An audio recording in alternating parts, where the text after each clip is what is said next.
The December rain drummed against the windows of the Portland suburbs house, where Callan Caro had spent the first 18 years of his life. He stood on the front porch, water dripping from his dark jacket, and stared at the cheerful wreath hanging on the door. Red ribbon, gold bells, the same one his mother Delia had used for the past decade. Callan pushed the door open without knocking. He never knocked anymore. "Cal's here." Wyatt's voice boomed from the living room, that familiar charm already working its magic. His younger brother sat on the old leather couch, one arm draped around his wife Junie, the other holding a beer bottle. Wyatt looked good. He always looked good. Clean-shaven, expensive sweater, that easy smile that had gotten him out of trouble since kindergarten. "Hey, brother." Wyatt stood and moved toward him with arms open for a hug. Callan stepped sideways, avoiding the embrace. "Wyatt." "Junie." Junie waved from the couch. Her blonde hair was perfectly styled, makeup flawless despite the weather. "We were just telling your parents about the job interview Wyatt had this week." "Which one?" Callan asked, hanging his jacket on the hook by the door. "The marketing position downtown," Wyatt said. "Really promising opportunity." Callan nodded. He'd heard about dozens of promising opportunities over the years. Wyatt had a talent for making every dead end sound like a new beginning. Phil Caro emerged from the kitchen, wiping his hands on a dish towel. Their father had aged well for 62, still tall and broad-shouldered, though his brown hair had gone completely gray. He wore the same style of flannel shirt he'd worn for 30 years. "Callan, good to see you, son." "Dad, where's?" Phil glanced toward the door. "Anyone else coming?" "Just me." Callan had been dating someone for 6 months, but he'd never brought her here. He'd never brought anyone here. Delia appeared in the archway between the kitchen and living room, drying her hands on her apron. Their mother looked tired. She always looked tired around the holidays. Her dark hair was streaked with gray now, pulled back in the same ponytail she'd worn since Callan was young. "Dinner's almost ready," she said, not quite meeting Callan's eyes. "Why don't you all sit down?" They gathered around the dining room table, the same oak table where they'd eaten thousands of meals. Callan took his usual seat across from Wyatt. Junie sat between Wyatt and Phil. Delia bustled back and forth from the kitchen, bringing dishes.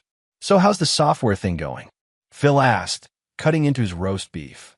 "Software architecture," Callan corrected. "It's going well. Still working for that big company in Beaverton." "Yes. Good money in that, I bet." Callan chewed his food and didn't answer. Phil always asked about money. Phil always had an angle. Wyatt leaned forward. "Actually, Dad, that reminds me. We wanted to talk to you about something." Phil set down his fork. "What's that?" "The house thing we discussed. Junie and I have been thinking, right?" Phil's face lit up. He reached into his pocket and pulled out a small envelope. "I was waiting for the right moment." Callan watched his father's face, the way his eyes brightened with excitement. The same expression he'd worn when Wyatt made varsity baseball, when Wyatt graduated high school, when Wyatt got married. Phil handed the envelope to Wyatt. "Go ahead, open it." Wyatt tore the paper and pulled out a single key. He stared at it for a moment, then looked up. "Dad, what?" "It's yours," Phil said. "The house in Lentz. Your mother and I paid it off yesterday." Junie gasped. "What? Are you serious? 3 bedrooms, 2 baths, nice yard. Perfect for you two to start right." Phil beamed. "We wanted to help you get established." Wyatt turned the key over in his palm. "I don't know what to say." "You don't have to say anything," Delia said quietly. "We just want you to be happy." Callan set down his fork. The metal clinked against the plate. "A house," he said. "That's right," Phil said. "We found a good deal in the Lentz neighborhood. Wyatt and Junie have been struggling to save for a down payment, so we thought, you bought them a house." Phil's smile faltered slightly. "We helped them get started. Every parent wants to help their children." Callan looked at Wyatt, who was staring at the key like it might disappear. Junie had tears in her eyes. "What about me?" Callan asked. The table went quiet. Delia stopped eating. Phil cleared his throat. "You'll understand someday," Phil said. "You're smart. You'll make it on your own." Callan felt something cold settle in his chest. Not surprise. He'd known this was coming. He'd seen the signs for months. The hushed conversations that stopped when he entered rooms. The way Wyatt and Junie had been spending more time here. The way Phil kept asking about his job, his salary, his savings, he reached into his jacket pocket and pulled out a black envelope. Actually, I brought something too. Phil frowned. What's that? Callan slid the envelope across the table. For you. Phil picked it up, opened it, and pulled out a check. His frown deepened.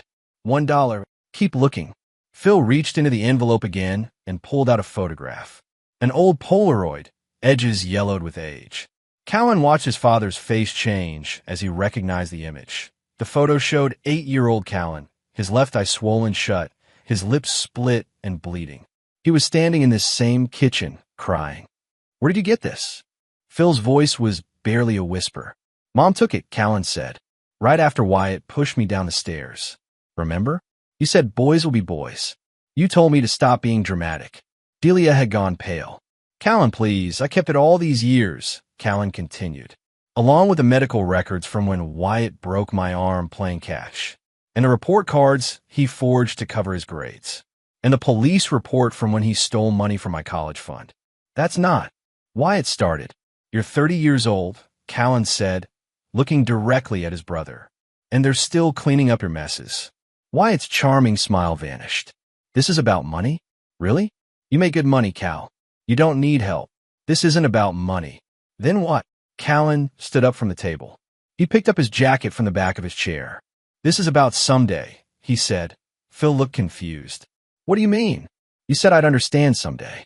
You're right. Callan pulled on his jacket. Someday is today. He walked toward the front door. Behind him, he heard chairs scraping against the floor, urgent whispers. Callan, wait, Delia called. He paused with his hand on the doorknob, but didn't turn around. We could talk about this, she said. We can figure something out. No, Callan said. We can't. He opened the door and stepped into the rain. Behind him, the house erupted in arguments. Wyatt's voice, defensive and angry. Phil's voice, confused and hurt. Delia's voice, pleading for calm. Callan walked to his car and drove away. He didn't look back. He already knew what he was going to do, that he'd seen it coming. Callan's apartment in northwest Portland was nothing like the suburban house where he'd grown up. Clean lines, minimal furniture, no family photos on the walls. He designed it to be a sanctuary. No noise, no chaos, no unexpected visitors dropping by with their hands out. That he sat at his desk and opened the file cabinet drawer. The folder marked equity was exactly where he'd left it, thick with documents he'd been collecting for years. The first document was a copy of his grandfather's will. Robert Caro had died when Callan was 17, leaving equal inheritances to both grandsons. $25,000 each. Money that was supposed to help them start their adult lives. Callan had never seen a penny of it. He pulled out the next document, a bank statement from the account where the inheritance money had been deposited. 2 checks had been written on the same day. One for $25,000, made out to Wyatt Caro. The second for $25,000, also made out to Wyatt Caro. Both checks bore Callan's forged signature. Callan had discovered the theft 3 months after his 18th birthday, when he'd gone to the bank to ask about accessing his inheritance for college expenses. The teller had looked confused, then sympathetic, then concerned. She'd shown him the statements. Both checks had been cashed at the same branch on the same day. When Callan confronted his family, Phil had been furious. Not at Wyatt for stealing, but at Callan for causing trouble. Wyatt had been 17 then, technically a minor. Phil said they couldn't prosecute a child for family business. He'd promised to work something out with Wyatt to make sure Callan got his money back. That was 12 years ago. Callan flipped through more documents. Credit card statements showing purchases Wyatt had made using cards in Callan's name. Loan applications Wyatt had filled out using Callan's social security number and employment information. Bank records showing overdraft fees charged to Callan's account because of automatic payments Wyatt had set up without permission. Every time Callan had discovered a new theft, every time he'd brought evidence to his parents, the response had been the same. Be the bigger person. He's your brother. Family sticks together. You'll understand when you're older. Callan had moved to Texas for college, partly for the education, mostly to get away. He'd worked 2 jobs to pay for school, lived in cheap apartments, eaten ramen for dinner more nights than he could count. Meanwhile, Wyatt had used Callan's credit and Callan's inheritance to live comfortably, taking classes at the local community college that he'd never finished. After graduation, Callan had planned to stay in Texas permanently. But his mentor, Dr. Patricia Webb, had been diagnosed with cancer. She'd been more of a parent to him than Phil and Delia ever were. She'd encouraged his interest in computer science, helped him get his first internship, written recommendation letters for graduate school. When she called to tell him about the diagnosis, Callan had packed his things and driven straight back to Oregon. He'd spent 2 years taking care of Dr. Webb through her treatments, driving her to appointments, managing her medications, making sure she ate. When she died, she'd left him everything. Her house, her savings, her books. Not because she didn't have family, but because Callan was the only one who'd bothered to show up. That inheritance had allowed him to buy his apartment, to build his career, to become financially independent. It had also given him something else, perspective on what family really meant. Callan pulled out the newest documents in the file.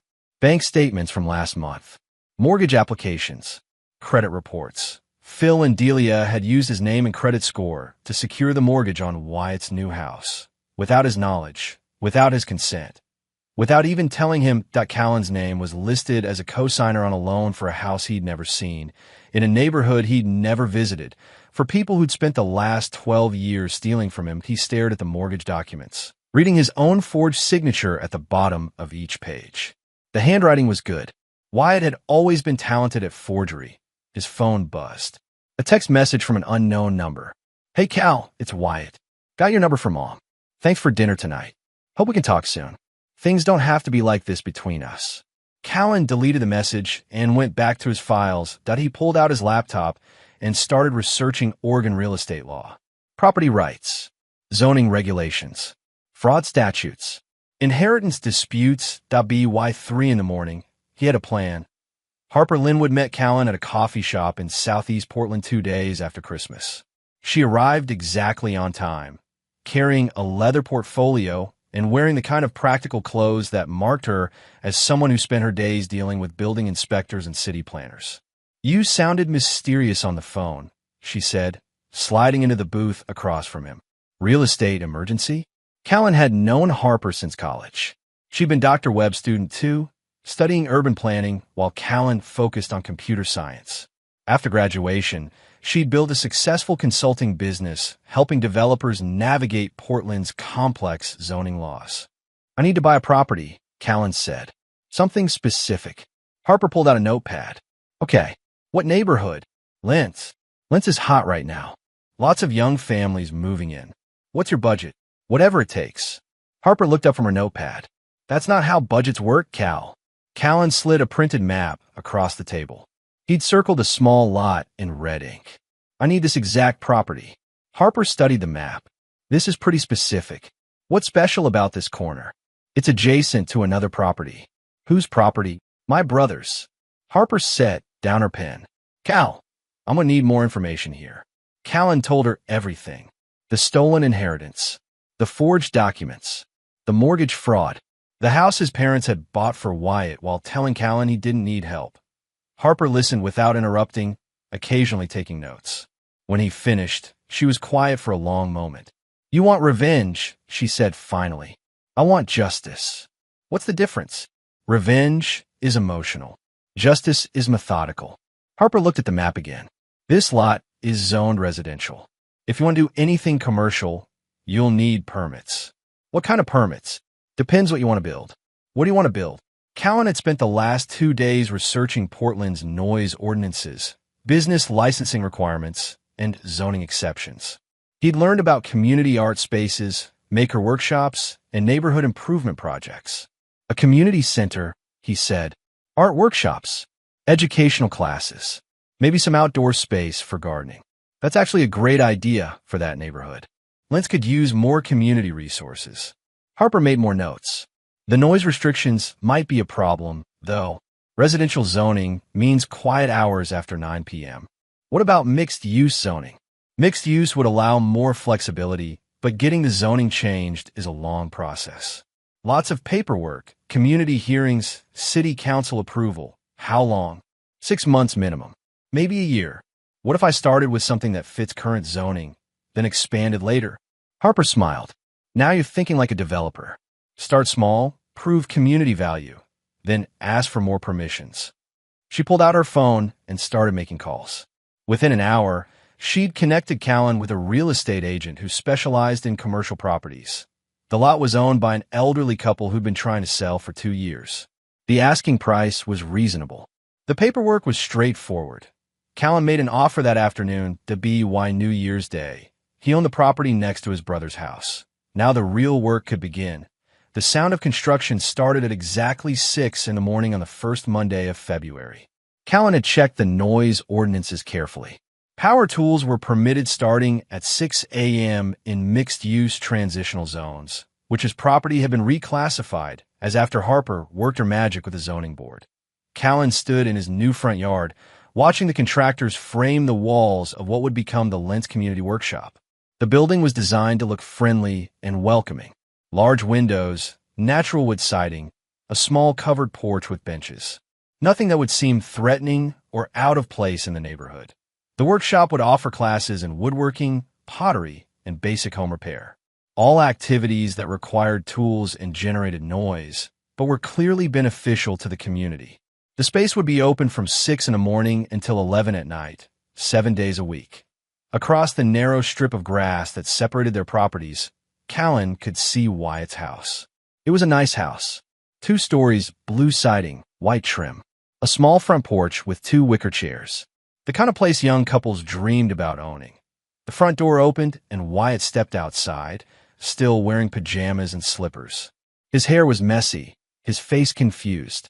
"Cal," Wyatt called out. "What's going on?" Callan looked up from the architectural plans he was reviewing. "Good morning, Wyatt. You bought this lot." "I did."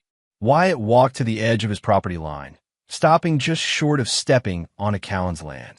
"What are you building?" "A community center. Art workshops, educational classes, neighborhood improvement projects. Here, right next to my house. It's a great location. Close to public transportation, easy parking, good visibility from street." One of the contractors approached Callan with a question about electrical placement. While they talked, Callan noticed Junie watching from an upstairs window. She was holding a coffee mug and wearing a bathrobe, but her expression was alert and worried. "How long is this construction going to take?" Wyatt asked when the contractor left. 6 to 8 weeks for the initial phase. Initial phase? We're planning the project in stages. The workshop first, then outdoor improvements, then possibly expansion depending on community response. Wyatt rubbed his face. "Cal, can we talk? I mean really talk, not like the other night at Mom and Dad's." "We are talking. You know what I mean. This is about the house thing, isn't it? About Mom and Dad helping us out." Callan folded his architectural plans and walked toward his car. "I have to get to work. Come on, man. Don't be like this." Callan stopped and turned around. "Be like what?" "Petty. I'm providing a valuable service to our neighborhood." "How is that petty?" "You're doing this to mess with me." "I'm doing this because the community needs it." Wyatt stepped closer, lowering his voice. "I know you're still mad about the inheritance thing, but that was years ago. We were kids. You were 17. I was 18. Old enough to know better. I made mistakes. I admit that. But this isn't the way to handle it." Callan got into his car and rolled down the window. "How should I handle it, Wyatt? What's the proper way to respond when my family commits fraud using my identity?" "Fraud? Jesus, Cal, it's not that serious. Then you won't mind when I file the police report." Wyatt's face went pale. "You wouldn't. Have a good day, brother." Callan drove away, leaving Wyatt standing in his front yard in his pajamas. The construction continued for 6 weeks. Every morning at 6 a.m., the sounds of hammering and sawing filled the air. Power tools running, delivery trucks backing up, workers calling instructions to each other. Callan made sure everything was done by the book. Permits posted. Safety regulations followed. Noise levels measured and documented as within legal limits. The first noise complaint came from Junie after 10 days. She called the city to report excessive construction noise disrupting the peaceful enjoyment of our property. The inspector who came out was thorough and professional. He checked permits, measured noise levels, reviewed the construction timeline. Everything was in compliance. The second complaint came 2 weeks later. Same result, that be why the time the workshop was finished, Junie had filed 6 separate complaints. All had been dismissed. The Lentz Community Workshop opened on a Saturday in March. Callan had spent weeks promoting it through neighborhood Facebook groups, local schools, and community centers. The response was enthusiastic. The opening day featured free introductory classes in basic woodworking, pottery wheel techniques, and home repair skills. 63 people showed up. The local newspaper sent a photographer. Callan gave tours of the facility, explaining the mission of providing affordable access to tools and education for neighborhood residents. He talked about plans for a community garden, a tool library, and expanded class offerings. "This is exactly what this neighborhood needed," said Mrs. Chun, an elderly woman who lived 3 blocks away. "My grandson is going to love the woodworking classes. Are you planning to expand?" asked Tom Rodriguez, a local teacher who'd brought his family to the opening. "We're always looking for ways to better serve the community," Callan said. "If there's enough interest and support, we might add outdoor workshops, gardening space, maybe even a small cafe." From across the property line, Callan could see Wyatt and Junie watching from their upstairs window. They'd been invited to the opening, along with every other neighbor within a 2-block radius. They hadn't come. The community garden phase began 2 weeks later. Callan had purchased the thin strip of land behind the workshop, expanding his property to create an L shape that wrapped around 2 sides of Wyatt's backyard. The garden featured raised beds for vegetables, herb spirals, fruit trees, and a composting area. It was designed to be both functional and beautiful, with winding paths and a small seating area where workshop participants could eat lunch or take breaks. The garden also featured a line of carefully planted hedges along the property border. Native Oregon grape and red twig dogwood, chosen for their rapid growth and dense foliage. By summer, the hedges would be 8 feet tall, completely blocking the view from Wyatt and Junie's back patio. Junie was furious. "You're blocking our view," she shouted over the fence on the day the hedges were planted. Callan looked up from the watering can he was filling. "These are native plants. They're good for local wildlife. I don't care what they're good for. They're blocking our view of the sunset. You still have a nice view to the east. The sunrise isn't the same as the sunset. You might learn to appreciate it." Junie stormed back into the house. 10 minutes later, Wyatt appeared. "Cal, come on. The hedge thing is a little much, don't you think? It's landscaping. Property owners have the right to landscape their land. But right on the property line? You could have planted them closer to your building. This location provides better privacy for both properties." "Privacy from what?" Callan gestured toward the workshop, where a pottery class was in session. "Community activities. Foot traffic. Noise. I thought you'd appreciate having a natural barrier. We didn't ask for a barrier. You didn't ask for a lot of things." Wyatt frowned. "What's that supposed to mean?" "Nothing. Just an observation." The recycling collection area was the final phase of the outdoor improvements.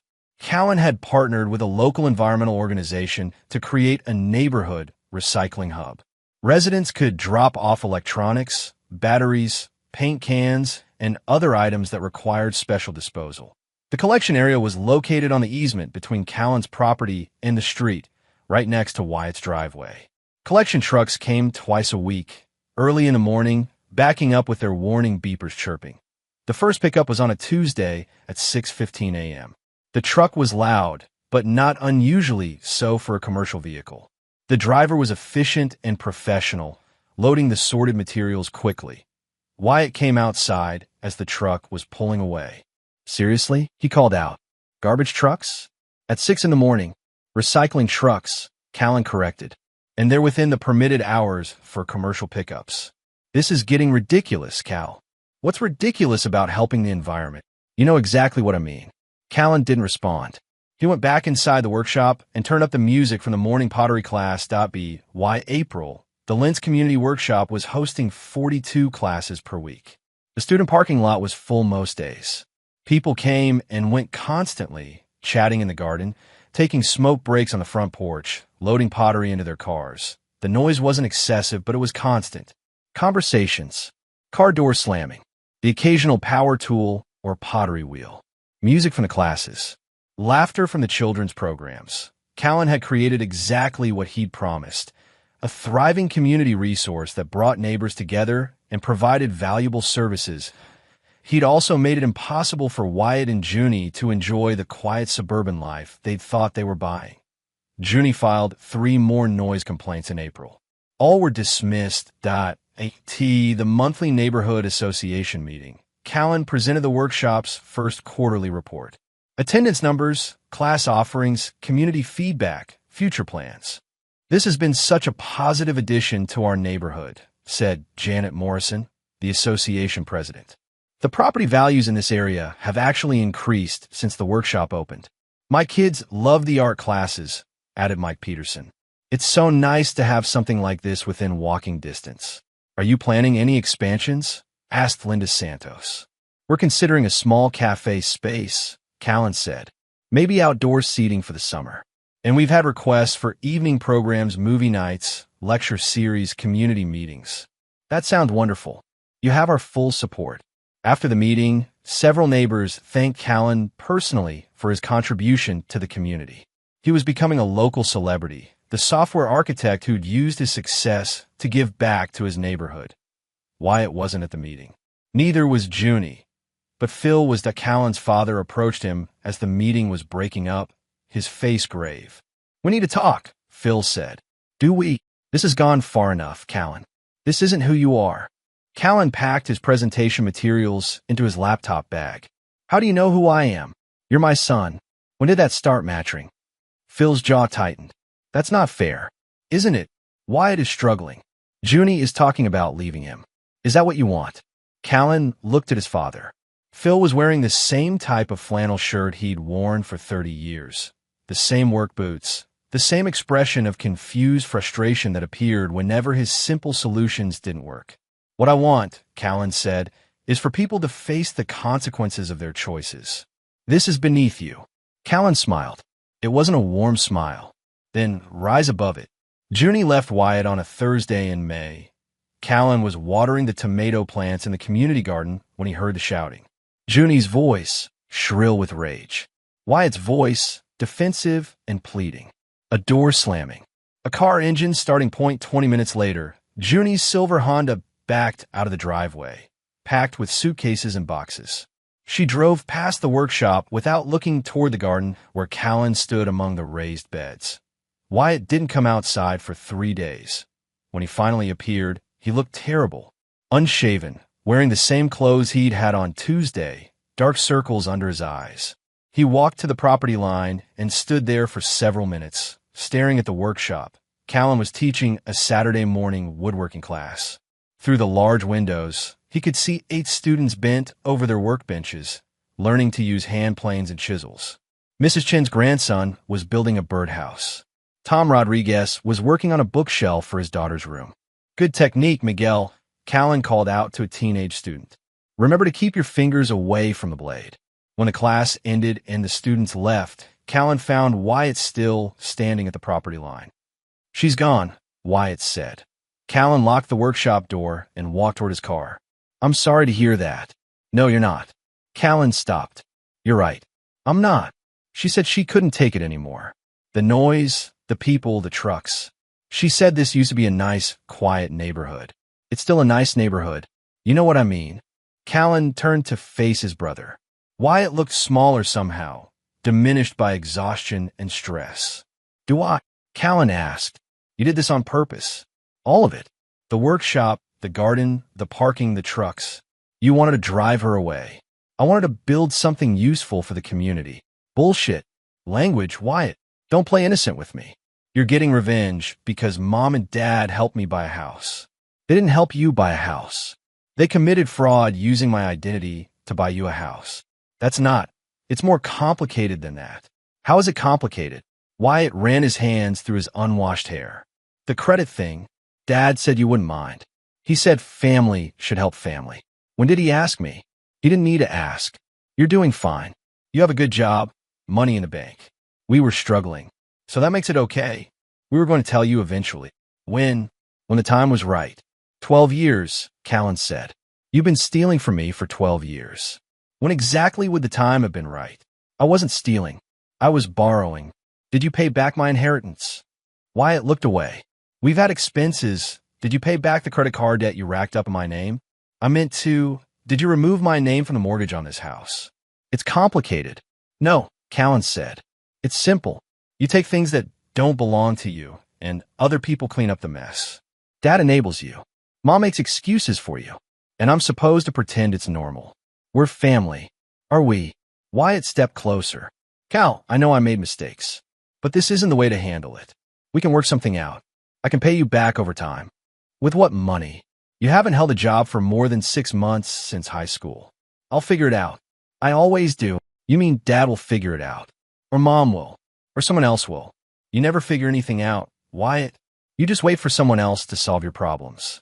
That's not true. Name one problem you've solved yourself in the last 10 years. Wyatt opened his mouth, then closed it.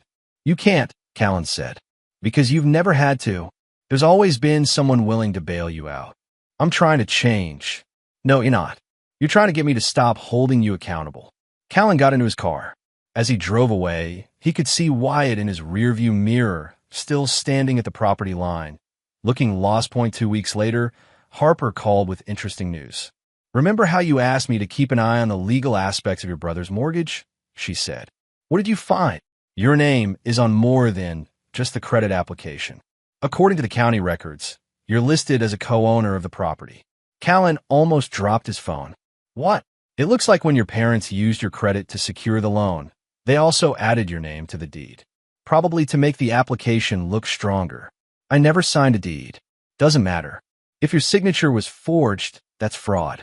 But more importantly, if you're on the deed, you have legal ownership rights. What kind of rights? The right to sell. The right to modify the property. The right to challenge any decisions made without your consent. They can't sell without my permission. Not legally, no. And if they try, you can block the sale. Callan sat in his car outside the workshop, processing this information. What about the mortgage payments? If you're on the deed but didn't consent to the mortgage, you could argue that the loan is invalid. Or you could demand that the other parties buy out your share of the property at fair market value. How much would that be? Given the recent improvements in the neighborhood, including your workshop, probably around $60,000 to $70,000. They don't have $60,000. Then they'd have to refinance or sell. That evening, Callan called a law firm that specialized in real estate fraud. He made an appointment for the following week. The attorney, Jennifer Walsh, was thorough and professional. She reviewed all of Callan's documents, asked detailed questions about the timeline of events, and explained his legal options. You have a strong case for fraud, she said. Multiple instances of identity theft, forged signatures, unauthorized use of credit. The district attorney would probably be interested in this. What about the house? If your name is on the deed without your consent, you have several options. You could demand immediate buyout of your ownership share. You could force a sale of the property and split the proceeds. Or you could pursue criminal charges for the fraud and let the courts sort out the property issues. What would you recommend? That depends on what you want to accomplish. Do you want money? Do you want justice? Do you want your family to face consequences? Callan thought about Wyatt standing at the property line, looking lost and defeated. He thought about Junie leaving, about Phil's confused anger, about Delia's pleading looks. I want them to understand that actions have consequences, he said. In that case, I'd recommend filing complaints with both the Oregon State Attorney General's office and the local district attorney. The AG handles financial fraud cases, and the DA can pursue criminal charges. Either way, your brother and parents will have to deal with a legal process they can't ignore or explain away. What about the mortgage? Once you file the fraud complaints, the bank will freeze the loan pending investigation. They don't like being involved in fraud cases. What happens to Wyatt? He'll need to find somewhere else to live while the legal issues are resolved. Could be months, could be years. And my parents, if they were involved in the fraud, they could face criminal charges. Fines, possible jail time, definitely civil liability. Callan signed a retainer agreement that afternoon. The first letter arrived on a Tuesday in June. Callan was teaching an afternoon pottery class when Harper texted him. Check your email. Things are moving fast. The email was from Jennifer Walsh, his attorney. The Oregon State Attorney General's office had opened a formal investigation into identity theft and mortgage fraud. The initial findings supported Callan's claims. The second letter arrived on Thursday. This one was addressed to Wyatt, but Callan saw the postal truck deliver it. Through the workshop windows, he watched Wyatt walk to his mailbox, open the envelope, and read the contents. Wyatt's face went white. He looked toward the workshop, then back at the letter, then toward the workshop again. He walked quickly back to his house and slammed the front door. The third letter came on Friday. This one was for Phil and Delia. Callan was in the community garden harvesting vegetables for the weekend farmer's market when his parents' car pulled into Wyatt's driveway. Phil got out first, holding an envelope, his face grim. Delia followed, looking smaller and more fragile than Callan had ever seen her. They went inside Wyatt's house. Through the windows, Callan could see animated gestures, pointing fingers, raised voices. The conversation lasted 2 hours. When Phil and Delia came back outside, they looked 20 years older. Phil walked to the property line and called out, "Callan, we need to talk." Callan continued harvesting tomatoes. "I'm busy. This is important. So is feeding the community." Phil stepped onto Callan's property. "You can't ignore me." Callan stood up slowly, a basket of vegetables in his hands. "Actually, I can.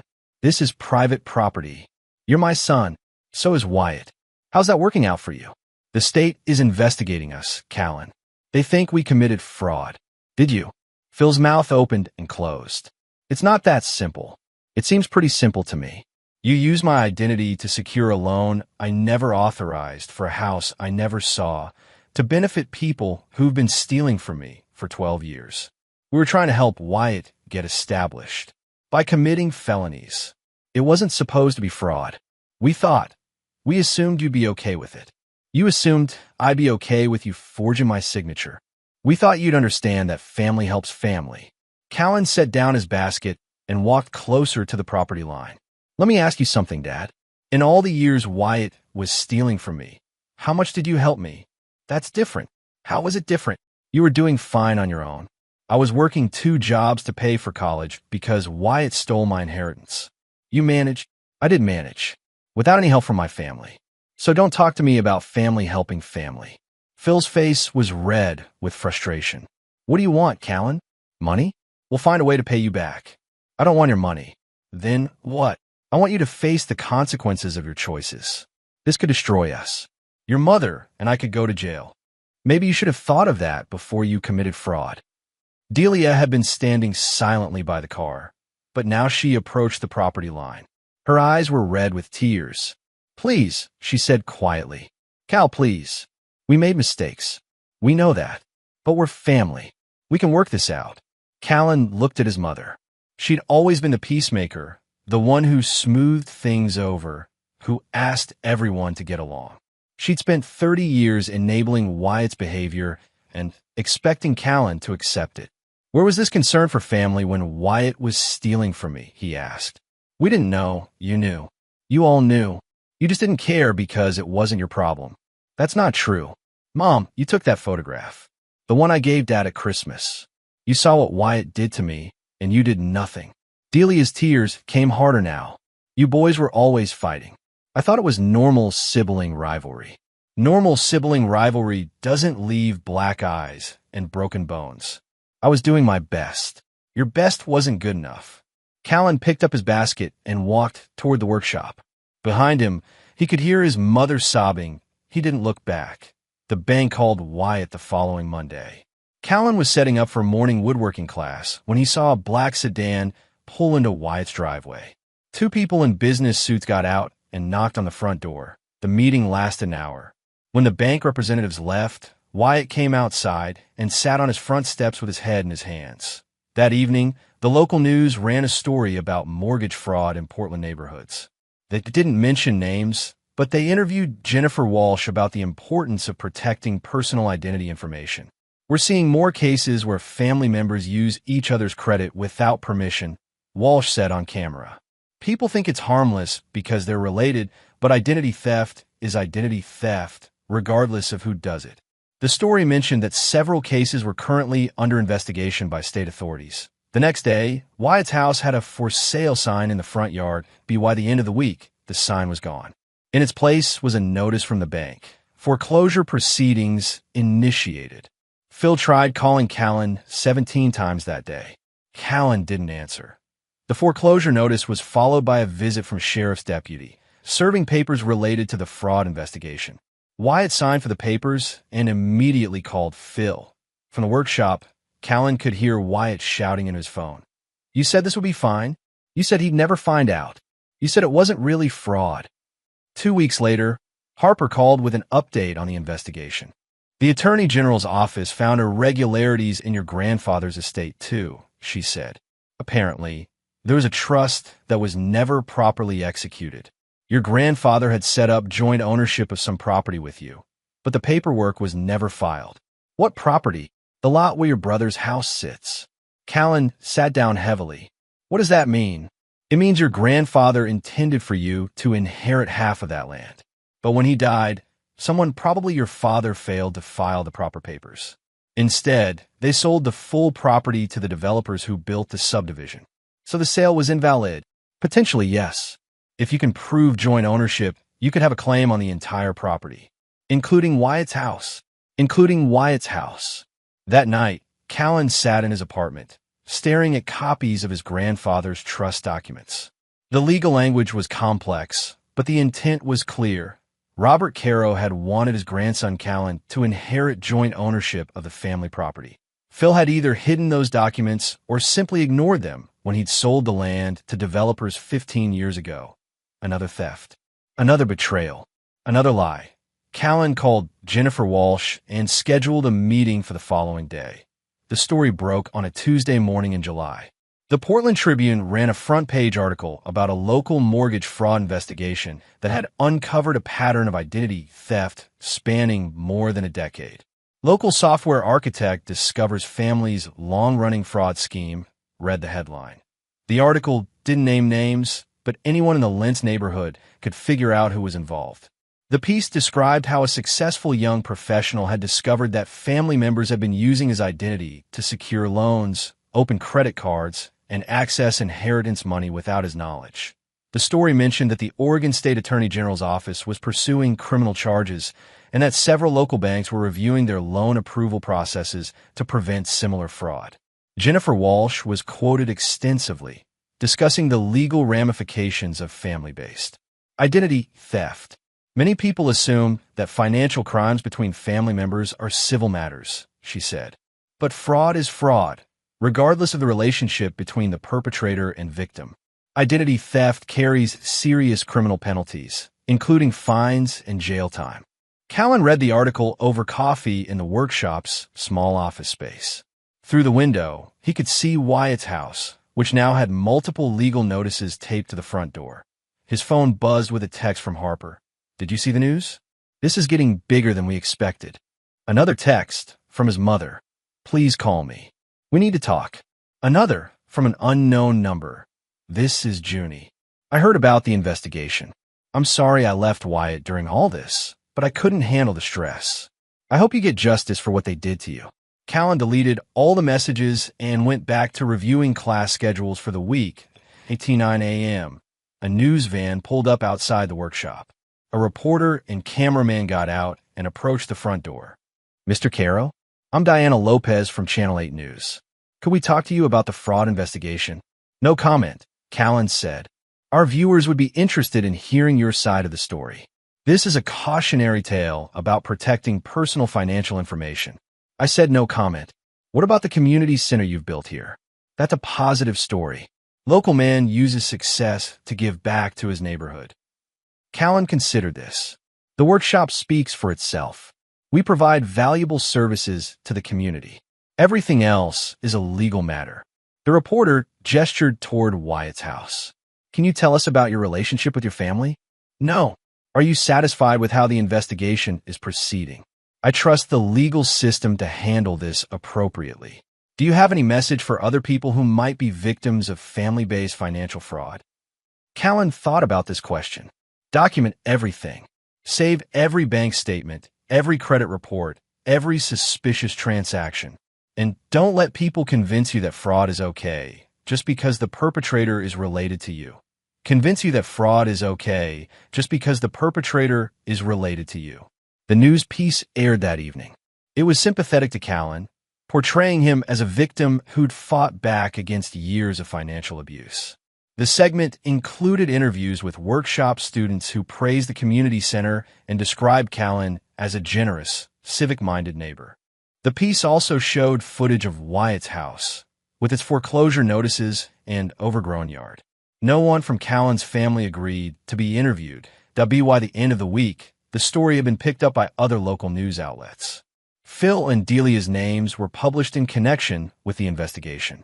Phil's former employer, an accounting firm where he'd worked for 23 years, announced that they were conducting an internal review of his past work to ensure no client funds had been mishandled.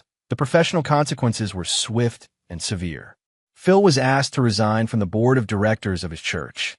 Delia was quietly removed from her volunteer position at the local library. Their neighbors began crossing the street to avoid conversations. The criminal charges were filed on a Friday afternoon. Phil and Delia were each charged with conspiracy to commit fraud, identity theft, and forgery. Wyatt was charged with fraud, identity theft, and grand theft for the inheritance money. All three were released on their own recognizance, but their passports were confiscated and they were ordered not to leave the state pending trial. The local financial whistleblower group that Callan had contacted published a detailed report about the case on their website. The report included redacted copies of bank statements, loan applications, and forged documents, showing the scope and duration of the fraud scheme. This case demonstrates how easily financial institutions can be deceived by fraudulent applications, the report concluded. It also shows the importance of regular credit monitoring and the courage required to hold family members accountable for criminal behavior. Phil tried to reach Callan one more time, appearing at the workshop on a Saturday morning when Callan was teaching a children's art class. 5 minutes, Phil said. That's all I'm asking. Callan looked at his father through the workshop window. Phil had aged dramatically in the past month. His hair was completely white now, his face drawn and tired. He was wearing the same flannel shirt style he'd worn for 30 years, but it hung loose on his diminished frame. I'm teaching a class, Callan said. Please. Callan asked Harper, who was volunteering that day, to take over the class for a few minutes. He stepped outside and faced his father. What do you want? Callan asked. I want to explain. Explain what? Why we did it. What we were thinking. I know what you were thinking. You were thinking about Wyatt. We were thinking about both of you. No, you weren't. Phil's voice cracked slightly. You don't understand what it's like to be a parent. To watch one of your children struggle while the other one succeeds. We thought if we could just help Wyatt get started, you thought you could fix him by enabling him. We thought we could give him a chance. At my expense. You were doing fine without help. That's not the point. Phil stepped closer. What is the point, Callan? What do you want from us? Callan looked at his father's desperate face. I want you to admit that you were wrong. I admit it. We were wrong. We made terrible decisions. We hurt you. Do you really believe that? Yes. Then why are you here trying to justify it? Phil was quiet for a long moment. Because I don't know how to fix this. You can't fix it. There has to be something. There isn't. What about Wyatt? He's going to lose everything. Wyatt lost everything the day he decided to steal from me. He just didn't know it yet. He's your brother. He's a thief. Phil's face crumpled. What happened to you? You used to be such a kind boy. I grew up. This isn't who you're supposed to be. Callan felt something cold and sharp in his chest. Who am I supposed to be, Dad? The victim who stays quiet? The good son who pretends everything is fine? The one who lets his family steal from him because family is more important than justice? You're supposed to be better than this. Better than what? Better than holding people accountable for their actions? Better than protecting myself from people who've spent 12 years robbing me? You're supposed to forgive. What? Because we're family. Family doesn't mean what you think it means. Phil stared at him for a long moment. I don't know you anymore.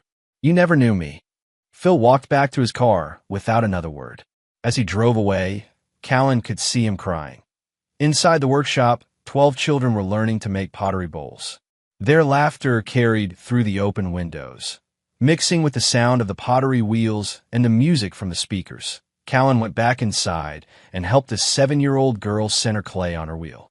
Is this your dad's workshop? She asked. It's the community's workshop, Callan said. It belongs to everyone. But you built it. I helped. Why? Because it was needed. She considered this while shaping her clay. Will you teach me to make a vase next week? If you want to learn. I do. My mom loves flowers. Then we'll make a vase. That night, Callan sat in his apartment and read the news coverage of his family's legal troubles. The comment sections were filled with opinions about family loyalty, justice, and forgiveness. Some people thought he'd gone too far. Others praised him for standing up to financial abuse. Most seemed to understand that the situation was complicated, that there were no simple answers to questions about family, money, and betrayal. Callan didn't read the comments for long. Other people's opinions about his choices didn't matter. What mattered was that the stealing had stopped and the lies had been exposed, and the consequences were finally matching the actions. Someday had become today.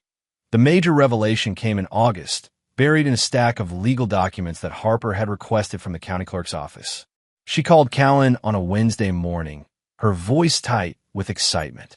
You need to sit down, she said. I'm already sitting. The property where Wyatt's house sits? Your grandfather didn't just intend for you to inherit half of it. You already own half of it. Callan set down his coffee cup. What do you mean? The trust documents show that Robert Caro transferred joint ownership of the entire lot to himself and you when you turned 16. The paperwork was filed with the county, but it was filed under an LLC that your grandfather set up. What LLC? Caro Family Holdings. Your grandfather listed himself and you as the sole members, with ownership transferring fully to you upon his death. I never knew about any LLC. That's because your father was supposed to inform you after the funeral. He was the executor of the estate. Instead, he hid the documents and sold the property illegally. Callan felt dizzy. So, I own the land under Wyatt's house. You own all of it. The house, the yard, the driveway, everything. When your father sold that land to the developers, he committed fraud. When they built Wyatt's house on it, they were building on stolen property. What does that mean for Wyatt? It means he's been living in a house built on land that belongs to you. It means the mortgage he took out is secured by property he doesn't own. It means you can evict him. Callan stared out the window of his apartment at the Portland skyline. Are you sure about this? I've had 3 different attorneys review the documents. They all agree. You're the rightful owner of that property, and you have been since your grandfather died. What about the statute of limitations on fraud? The clock starts ticking when the victim discovers the fraud, not when it occurred. Since you just found out about the hidden trust documents, you're well within the time frame to recover your property. That afternoon, Callan met with Jennifer Walsh to review the new evidence. She was as surprised as everyone else. This changes everything, she said. The mortgage fraud case was already strong, but this property theft is much more serious. Your father didn't just help Wyatt get a loan illegally, he stole your inheritance and sold it to developers. Well, my options. You can file for immediate recovery of the property. Since you're the legal owner, you have the right to evict any unauthorized occupants and cancel any agreements made without your consent, including the mortgage. If Wyatt took out a loan using property he doesn't own as collateral, that loan is fraudulent. What happens to the bank? They'll have to write off the loan as a loss. They might try to recover some money from your father and Wyatt, but that's their problem, not yours. Jennifer filed the property recovery motion on a Thursday. By Friday afternoon, Wyatt had been served with eviction papers. Callan was teaching an evening pottery class when he saw the sheriff's deputy knock on Wyatt's door. Through the workshop windows, he watched his brother read the legal documents, his face growing paler with each page. After the deputy left, Wyatt sat on his front steps for 2 hours, staring at the papers. When the pottery class ended and the students had gone home, Wyatt walked to the property line. Cal, he called out. Can you come out here? Callan finished cleaning the pottery wheels and locked up the workshop. He walked to the edge of his property, but didn't cross the line. I got some papers, Wyatt said. I heard. They say you own my house. I own the land it's built on. How is that possible? Grandpa left it to me. Dad hid the documents and sold it illegally. Wyatt looked confused. But Mom and Dad bought this house for me. They bought a house that was built on stolen land. You're saying Dad stole from you too? I'm saying Dad has been covering up thefts for 12 years. Wyatt sat down heavily on his front steps. I don't understand any of this. It's simple. Grandpa wanted me to inherit the family property. Dad hid the will and sold the land to developers. The developers built your house on my land. Now I'm taking back what was always mine. What am I supposed to do? Find somewhere else to live. I don't have anywhere to go. That's not my problem. Wyatt looked up at him. Cal, I know you're angry. I know I messed up, but this is my home. No, it isn't. It's my property. I've been living here for 2 years. You've been trespassing for 2 years. Come on, man. Be reasonable. I'm being reasonable. I'm giving you 30 days to vacate, which is more than the law requires. 30 days? Where am I supposed to go in 30 days? I don't know. Ask Dad. Ask Mom. Ask someone who cares. You don't care. Callan looked at his brother, sitting on the steps of a house built on stolen land, asking for sympathy after 12 years of theft. No, he said. I don't. The eviction process moved quickly. Since Wyatt had no legal right to occupy the property, there was no basis for him to contest the eviction. His only option was to file a counterclaim alleging that he'd made improvements to the property in good faith, but even that wouldn't give him ownership rights. Phil tried to hire a lawyer to fight the eviction, but no attorney would take the case. The property records were clear. Callan was the legal owner, and had been since his grandfather's death. 2 weeks after the eviction notice was served, a moving truck appeared in Wyatt's driveway. Callan watched from the workshop as his brother loaded furniture, boxes, and personal belongings that Wyatt's movements were slow and defeated. He kept stopping to look around, as if he couldn't believe he was leaving. Several times, he glanced toward the workshop, but Callan didn't acknowledge him. By evening, the house was empty. Wyatt stood in the driveway next to his packed car, holding the keys to a house he'd never actually owned. He walked to the property line one last time. The keys, he said, holding them out. Where should I leave them? On the front porch. Wyatt placed the keys on the porch railing and walked back to his car. He sat behind the wheel for several minutes, staring at the house. Finally, he rolled down his window. I'm sorry, he called out. For all of it. I know that doesn't fix anything, but I'm sorry. Callan was watering the community garden. He didn't look up from the tomato plants. I know you don't believe me, Wyatt continued, but I really thought it would work out somehow. I thought we'd find a way to make it right. Callan turned off the water and walked toward the property line. When? He asked. When what? When were you going to make it right? You've had 12 years. I don't know.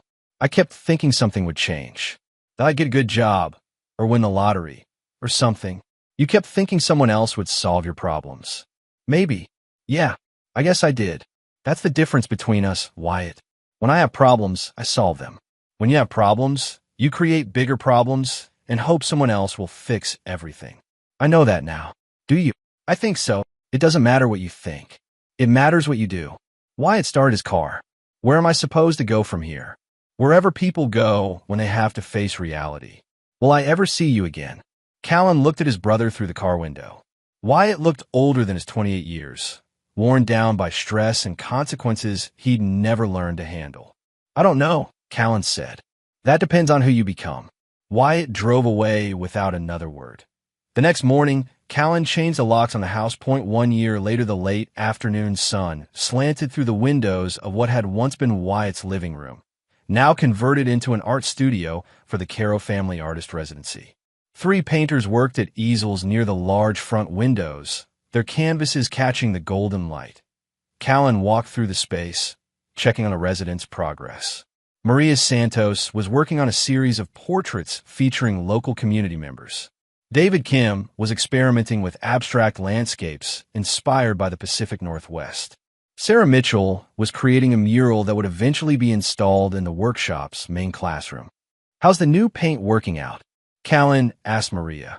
It's perfect, she said, not looking up from her canvas. The color saturation is exactly what I needed for this skin tone. Good. Let me know if you need anything else. The artist residency program had been Callan's idea for the second phase of the community center expansion. The house provided live-in studio space for 3 artists at a time, each staying for 6-month terms. In exchange for free housing and studio space, The residents taught classes at the workshop and contributed to community art projects. The program had attracted applicants from across the Pacific Northwest.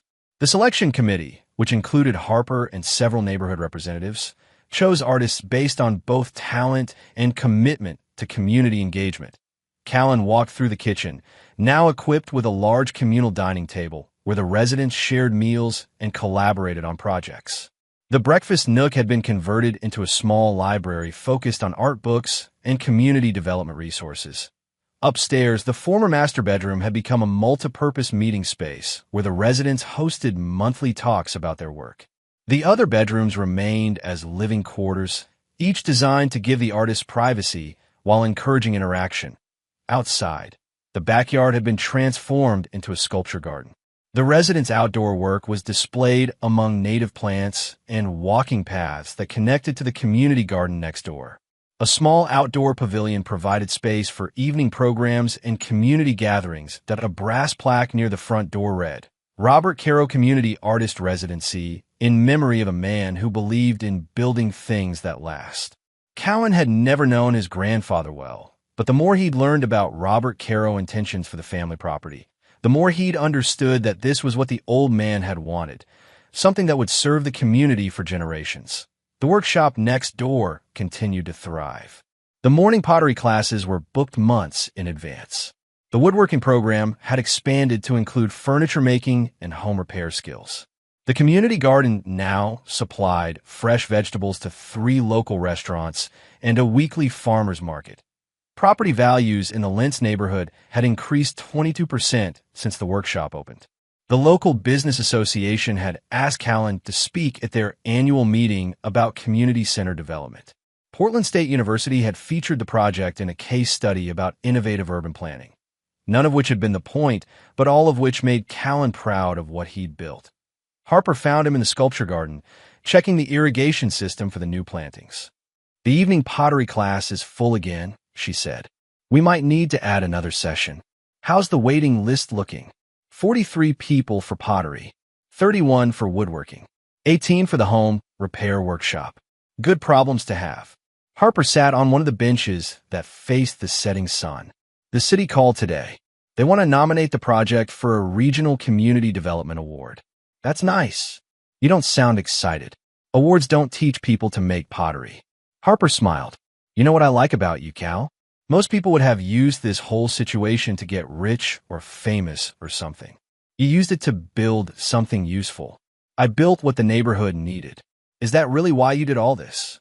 Callan turned off the irrigation control and sat down next to her. What do you mean? Was this really about community service? Or was it about revenge? Does it matter? I'm curious. Callan considered the question. In the years since Wyatt had moved out, he'd thought about his motivations many times. The anger had been real.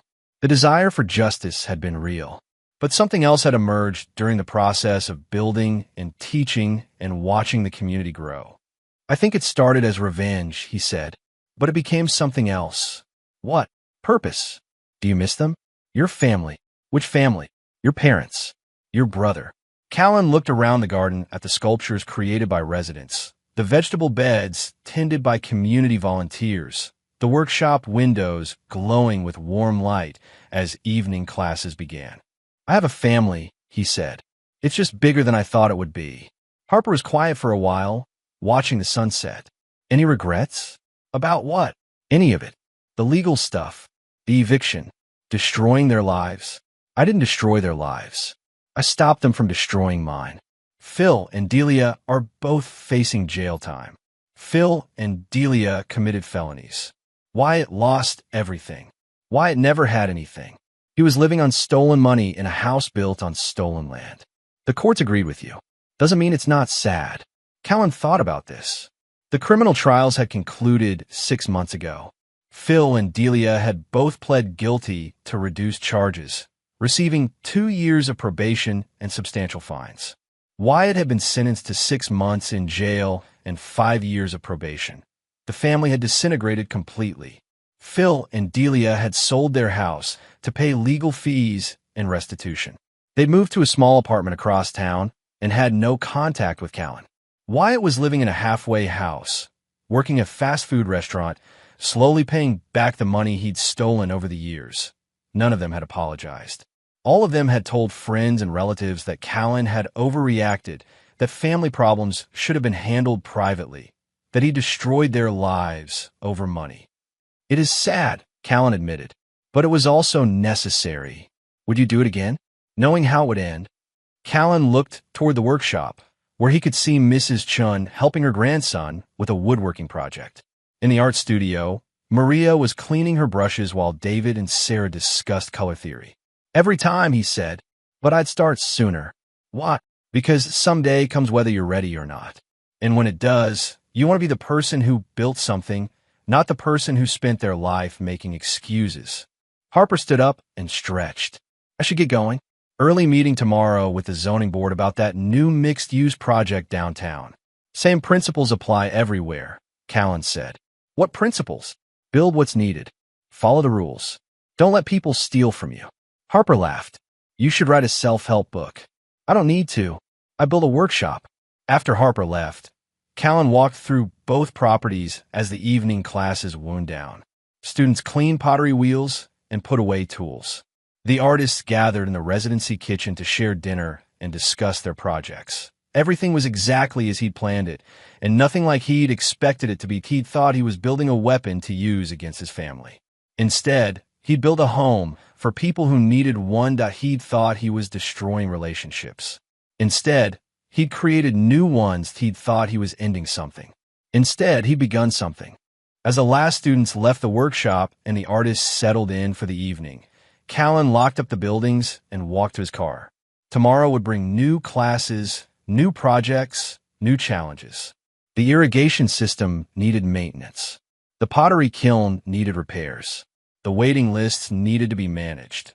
All problems he looked forward to solving. He drove home through the Portland streets, past the neighborhoods where people were building lives and careers and families, making plans for the future, believing that tomorrow would be better than today. Some of them were right. Some of them weren't. All of them would discover which when their someday arrived. Callan had learned to make sure he was ready. At the entrance to his apartment building, he paused to read a small brass plaque he'd installed next to the front door.